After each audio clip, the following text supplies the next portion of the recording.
چلیں افشین آپ پوچھیے کیا کہنا چاہ رہی ہیں؟ جی السلام علیکم آپ بھی. سوال یہ جیسے آپ نے بتایا گوشت کھانے والے جانور سب حرام ہیں، اور جو گوشت کھاتے ہیں جیسے شیر لے لو یا کوئی اور جانور لے لو، تو اس کا ذکر قرآن میں کیوں نہیں آیا؟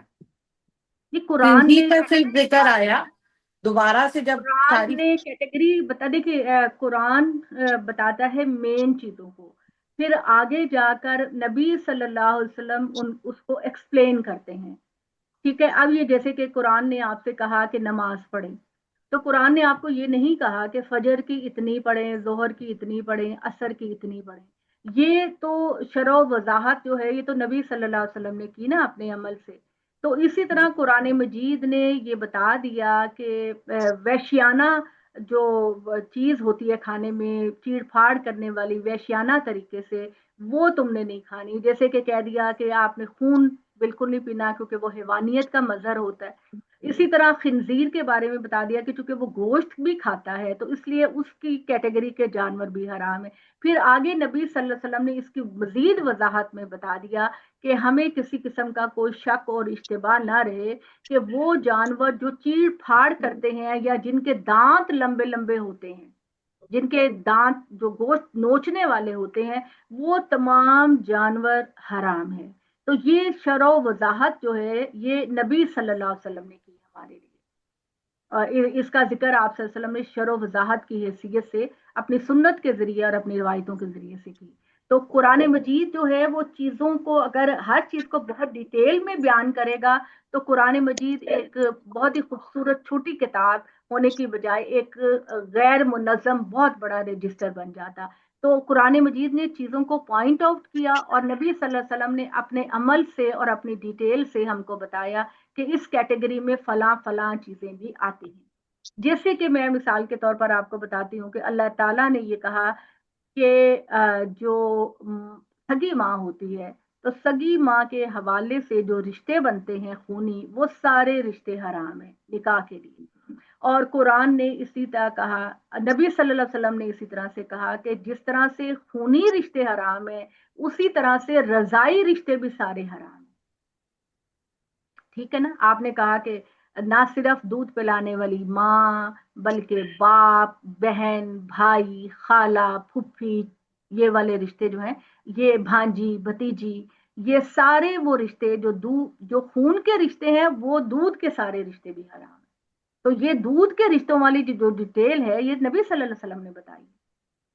یہ قرآن میں نہیں ہے، یہ نبی صلی اللہ علیہ وسلم نے بتائی ہے. اسی طریقے سے اللہ تعالیٰ نے ہمیں کہا کہ 4 چیزیں حرام ہیں، ان کے اندر جو چیزیں ہیں ان کے اندر وحشیت پائی جانے والی، چیڑ پھاڑ کرنے والی، حیوانیت والی چیزیں تو حضور نے ڈیٹیل میں بتا دیا کہ شیر، چیتا، بھیڑیا یا اس طرح کے جو جانور جو نوچ نوچ کر گوشت کو کھاتے ہیں وہ ساری، چونکہ ان میں حیوانیت پائی جاتی ہے، اسی طرح سے وہ سارے جانور حرام. جی ختیجہ جی آپ کچھ لیکن کہنا چاہتے ہیں؟ کوکب کچھ دن پہلے آپ نے جب یہ دورہ قرآن شروع ہونے سے پہلے آپ نے یہ کہا تھا کہ ویسے تو خنزیر کا گوشت حرام ہے، لیکن آپ نے ایک دفعہ کہا تھا کہ جی جان بچانے کے لیے کبھی ایسی صورت پڑے میں نے نہیں تو کہا، کھایا جا قرآن سکتا نے قرآن نے کہا، یہ جگہ جگہ جی. ابھی بھی کہا ہے، ابھی بھی کہا ہے، سورہ میں بھی کہا ہے کہ تو وہ اگر تم کسی وجہ سے مجبور ہو جاؤ مجبوری. کھانے پر تو اپنے دل میں گناہ کا یعنی کہ نہ تو حد سے زیادہ اس کا استعمال کرنا اور نہ اللہ کے ساتھ سرکشی کا خیال کرتے ہوئے لینا. مجبور ہو جاؤ تو اپنی کھا سکتے ہو اپنی ضرورت کے لیے، لیکن اس میں اللہ تعالیٰ کی نافرمانی کا ایلیمنٹ نہیں ہونا چاہیے اور اللہ تعالیٰ سے سرکشی کا ایلیمنٹ نہیں ہونا چاہیے. یہ جی اللہ نہیں، تعالیٰ نے جو کنڈیشن بیان کی ہے یہ انتہائی مجبوری کی کنڈیشن بیان کی ہے، یہ کوئی نارمل حالات کی نہیں ہے کہ آپ مطلب اپنے انتہائی مجبوری کی حالت میں، انتہائی مجبوری کی حالت میں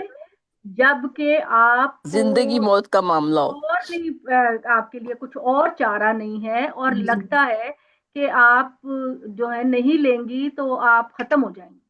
اچھا، یہ 4 چیزیں جو حرام ہیں ان کی ڈیٹیل، ایک تو غیر اللہ کے نام کی دی ہوئی کوئی چیز، اور اس کے بعد یہ حرام گوشت، اور باقی 2. حرام گوشت کیا نہیں، اللہ کے جی نہیں علاوہ مطلب کسی اور یہ جو، کے نام پر ذبح کرنا، ہاں مرا ہوا جانور ہاں چاہے وہ اونٹ ہو، چاہے گائے ہو، چاہے بکری ہو، مرا ہوا جانور، مردار یعنی کہ خون، خون جیسے لوگ خون کے پیالے پیتے ہیں، اور چوتھا خنزیر کا گوشت۔ چار چیزیں اللہ تعالیٰ مستقل سورہ بقرہ میں بھی، سورہ مائدہ کے اندر بھی، سورہ انعام کے اندر بھی بار بار اللہ تعالیٰ یہ بات کہہ رہے ہیں۔ یعنی لفظ بھی تو یہی استعمال کیے نا کہ فمن اضطر غیر باغ ولا عاد، جو کوئی انتہائی مجبور ہو جائے، نہ وہ سرکشی کرنے والا ہو، نہ وہ نافرمانی کرنے والا، تب وہ کھا سکتا